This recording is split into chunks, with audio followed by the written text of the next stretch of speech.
Hello viewers, welcome to my channel. ఇవట్టిన video వచ్చేసి కారం పుట్నాల పొడి అన్నమాట.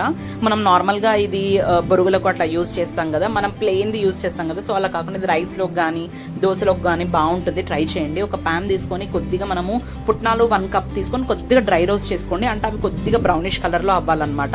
అంటే మరీ మనకు పచ్చి పచ్చిగా ఉండకుండా కొద్దిగా ఫ్రై అయిన ఫీలింగ్ ఉంటుందన్నమాట. సో అది పక్కన పెట్టేసుకుని ఎండుమిర్చి కూడా కొద్దిగా వేసేసుకుని జీలకర్ర కూడా వేసుకుని కొద్దిగా ఫ్రై చేసేసుకోండి. మీకు కావాలంటే కొద్దిగా మిరియాలు వేసుకోండి.